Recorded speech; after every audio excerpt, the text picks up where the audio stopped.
Saudara, ada banyak orang yang kecewa kepada Tuhan. Kenapa? Karena mereka mendapatkan pengajaran yang salah. Mereka seakan-akan menganggap bahwa kalau kita sungguh-sungguh percaya melayani, bahkan sudah berkorban untuk Tuhan, tanda kutip, maka kita akan bebas dari segala hal yang tidak menyenangkan. Kita tidak pernah sakit, kita tidak pernah susah, kita tidak pernah miskin. Orientasinya selalu pada harta, selalu pada yang senang menyenangkan. Lalu bagi orang yang mengalami kesulitan, mengalami masalah, miskin, di layoff dan sebagainya dalam pekerjaan, bangkrut dan sebagainya, itu dianggap apa? Itu dianggap orang yang salah terhadap Tuhannya, menyembah Tuhan yang salah. Apakah ini merupakan pandangan orang Kristen, saudara? Tentu tidak. Perlu kita ketahui dan perlu kita ingat baik-baik bahwa Tuhan tidak pernah berjanji secara muluk-muluk duniawi kepada setiap orang. Dia tidak menjanjikan kekayaan buat kita. Tapi dia menjanjikan satu hal yang pasti adalah penyertaan dia, damai sejahtera dari dia.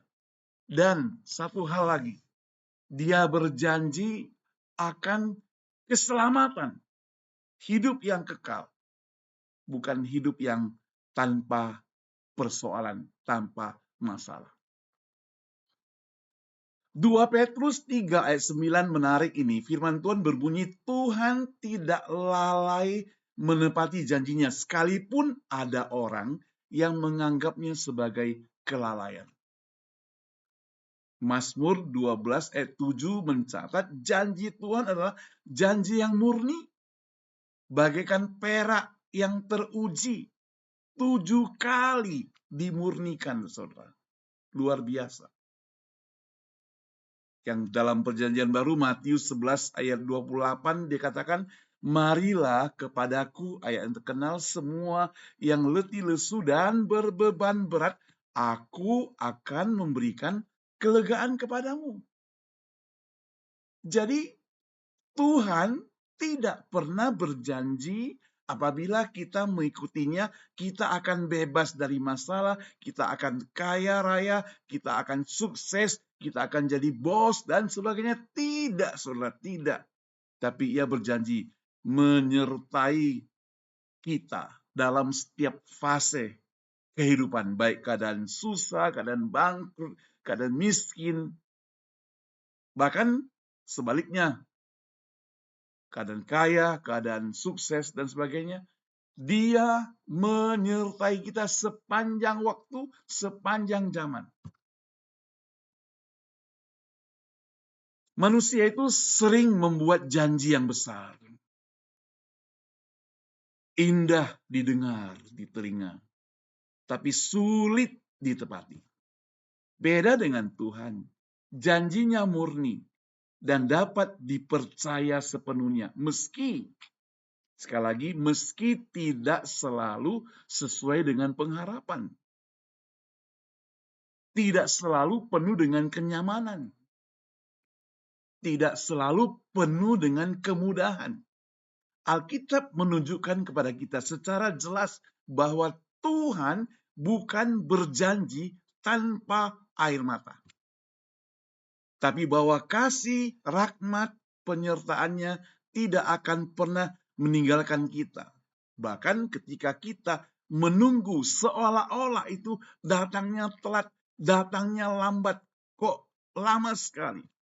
Tapi dia tetap menepati janjinya. Dalam Kristus, janji terbesarnya adalah pengampunan dosa dan hidup yang baru. Bukan sekedar berkat materi, saudara, atau keberhasilan yang lahiriah. Jadi, kalau kita merasa Tuhan tidak memenuhi janji karena hidup masih sulit, hidup masih susah, hidup masih belum kaya-kaya, mungkin perlu kita diluruskan pemikiran kita, ekspektasi kita, bukan kesetiaannya. Kita yang perlu memperbaiki diri. Apa yang bisa kita pelajari? Kita perlu mengoreksi cara pandang, itu yang pertama. Bedakan antara janji Tuhan di dalam firman, yaitu penyertaan damai dan keselamatan, serta keinginan pribadi kita, yaitu kita ingin nyaman, sukses, tanpa masalah. Waktu doa, tanyakan, ini janji Tuhan atau hanya angan-angan saja? Jangan kita hanya berangan-angan tentang Tuhan, tapi percaya dengan sungguh-sungguh kepada Dia. Yang kedua, kalau tadi kita perlu koreksi cara memandang kita. Yang kedua, kita pegang firman Tuhan, bukan pegang perasaan kita. Hafal dan doakan janji Tuhan supaya Tuhan tepati. Saat hati kita goyah, mari kita ucapkan kembali janji itu sebagai satu pengakuan. Janji keselamatan. Janji Tuhan tidak pernah meninggalkan kita sebagai iman. Di saat susah, di saat bermasalah, Tuhan selalu dekat dengan kita. Teman-teman bisa menjauhi kita, tapi Tuhan tidak pernah meninggalkan kita. Kita yang ketiga, kita mesti tetap setia kepada Tuhan dalam atau di tengah berbagai persoalan masalah hidup. Ingat, Tuhan tidak pernah berjanji kita bebas dari masalah. Tapi Dia berjanji hadir di tengah-tengah masalah kita. Mendampingi kita. Di situasi sulit seperti ini, saudara. Apa ketaatan kecil yang bisa kita lakukan kalau kita susah? Apakah kita tinggalkan Tuhan? Itu salah. Bukan itu. Justru di saat yang sulit, kita mesti lebih memperkuat hidup kita, lebih dekat pada Dia. Semakin sulit, semakin dekat. Yang keempat, kita bersyukur bahwa janji Tuhan itu real, realistis. Ucap syukur kepada Tuhan, jujur. Ia tidak menjual mimpi palsu, saudara. Tapi Ia memberi pengharapan yang kokoh sampai kekekalan. Janjinya itu tidak pernah di-cancel. Yang sering adalah janji kita yang sering cancel. Kita janji mau setia, tapi kita tidak setia. Kita janji mau percaya, tapi kita tidak mau percaya. Tuhan tidak pernah meng-cancel janjinya. Itulah Tuhan Yesus. Bayangkan, Dia datang ke dunia, rela mati untuk kita. Nyawanya saja Dia berikan untuk kita, menggantikan kita. Masa hanya sekedar janji Dia cancel? Itu sebabnya kalau kita percaya bahwa Tuhan Allah, Yesus, Dia baik, sungguh-sungguh baik. Dia adalah Tuhan yang tidak pernah cancel.